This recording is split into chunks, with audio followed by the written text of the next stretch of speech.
tekur til máls hv. 11. þingmaður Suðvesturkjördæmis, Katrín Júlíusdóttir.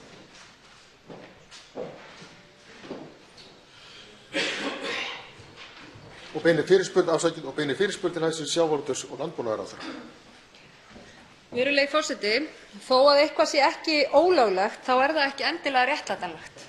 Og mér þótti miður að heyra hæstv. ráðherra tala hér áðan með þeim hætti að hægt væri að réttlæta hér ákveðna hluti sem hafa valdið hér því rofi á trausti sem við erum að horfa hér upp á og hefur valdið því líka að við höfum verið á forsíðum heimsblaðanna og heimsfjölmiðlanna á undanförnum dögum. Við erum sér á parti og það virðist einhvern veginn vera þannig að á Íslandi þá teljum við það, hafa menn talið það eðlilegt og einhvern veginn réttlætanlegt að það væri farið með fé í skattaskjól, eins og fram hefur komið hér í ræðum þessara ágætu ráðamanna, ef að menn hafa sína hlut á hreinu og eru ekki að stela undan skatti. En hver ætlar að sýna okkur fram á það? Vegna þess að þeir sem fara með fé í skattaskjól, sönnunarbyrðin liggur alfarið hjá þeim að sýna okkur fram á að svo hafi ekki verið. Þess vegna, virðulegi forseti, þetta aldrei réttlætanlegt, ekki undir neinum kringumstæðum að fara með fé í skattaskjól. Virðulegi forseti, þá var ég líka að segja það að krafan kosningar strax eðlileg í ljósi þess trúnaðarrofs sem orðið hefur og þess siðrófs sem orðið hefur í okkar samfélagi og það eðlilegt að hæstv. ríkisstjórn staldri nú aðeins við að nýju og svari þessari kröfu með einföldu jái. Það ekki boðlegt að bera fram að það séu svo mikil og stór mál sem að menn þurfi að ráðast í áður en við getum gengið til kosninga.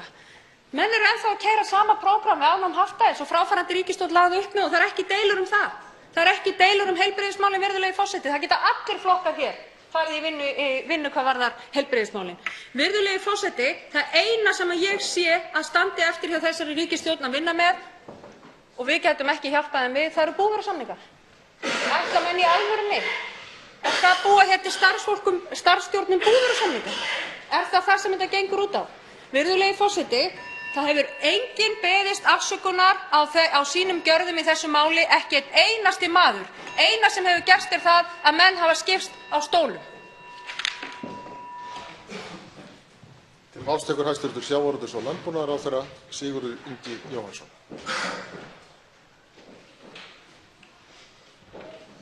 Virðulegi forseti, mér þykir leitt að þurfa að rifja það upp með hv. þingmanni að viðkomandi sat í stjórn árið 2007 til ársins 2013, lengst af og oft sem ráðherra eða forsvarsmaður síns flokks. Á þeim tíma hélt útrás íslensku bankanna áfram. Það var haldið áfram með þeim hætti sem við sjáum nú og fordæmalaust og ég sagði hér fyrr í dag að við yrðum að taka á með öllum tiltækum ráðum. Ég hef ekki heyrt hv. þingmann koma hér og styðja það bréf sem núverandi formaður Samfylkingarinnar sendi út til allra flokksmanna og sagði að hefði verið mistök af ríkisstjórninni frá 2009 til 2013 að ganga fram með þeim hætti gegn almenningi í landinu eins og gert var, hvort sem var í Icesave eða gera kröfur að borga óreiðuskuldir einkabanka til þess að viðhalda fjármálakerfinu. Ég hef ekki heyrt þess hv. þingmann tala þannig. Og þegar hv. þingmaður kemur hér upp og segir að það þurfi kosningar strax vegna þess að það skipti ekki máli hverjir fylgja eftir stórum og mikilvægum málum, það sé bara áframhald á því sem gert hafi verið á síðasta kjörtímabili, þá skal ég líka rifja það upp með hv. þingmanni, þó ég vildi gjarnan að umræðan hér í dag væri með öðrum hætti, að síðasta ríkisstjórn, gleymdi því að það eru til þrotabú bankanna í því verki. Lögðu ekki á skatt á þá, treystu sér ekki til þess, sögðu við almenningi í landinu þið eigið að greiða óreiðuskuldirnar. Og við erum síðan núna að vinna áfram á grundvelli þeirra stóru mála. Hv. þingmaður Steingrímur J. Sigfússon, þú kemst örugglega að einhvern tímann og það væri kannski áhugavert ef þú myndir líka koma upp og tala bréf núverandi formanns Samfylkingarinnar og þá skoðun sem hann setur fram að ríkisstjórnin hefði gert mistök. Ef við getum tekið málefnalega umræðu framtíðina skulum við gera það, en við skulum gera það á réttum hætti. Háttvirtur 11. þingmaður Suðvesturkjördæmis Katrín Júlíusdóttir tekur til máls. Virðulegi forseti. Það hefur verið boðað í dag að hæstv. ráðherra muni verða nýr forsætisráðherra landsins. Hér heyrðum við auðmýktina, tóninn sem sleginn hefur verið á fyrsta degi í því embætti. Það þarf enginn að biðjast afsökunar. Það þarf ekki. Það er nóg bara að benda á síðustu ríkisstjórn. Er einhver úr henni sem átti fé í skattaskjólum? Nei. Og það er það sem er að koma okkur í heimspressuna núna. Það er umræða um það að fulltrúar stjórnvalda á Íslandi hafi átt fjármuni í skattaskjólum. Virðulegi forseti, við skulum halda fókus á vandanum þannig að við getum leyst úr honum. Ég verð að segja alveg svo virðulegi forseti, að mér þykir það miður að sjá hæstv. ráðherra koma hér upp og finnast þetta bara svona eins og þreytandi nudd í sér. Þetta er svona eitthvað suð í einhverju fólki. Hann tekur þetta ekki alvarlega. Hvernig ætlar hæstv. ráðherra að fylgja þjóðinni að baki sér með þessum orðum? Ég vil fá að vita frá hæstv. ráðherra hvort að hann ætli að verða við kröfunni um kosningar strax. Ef ekki, þá hvaða tímasetning verður sett á nýjar kosningar? Hæstv. sjávarútvegs- og landbúnaðarráðherra Sigurður Ingi Jóhannsson tekur til máls.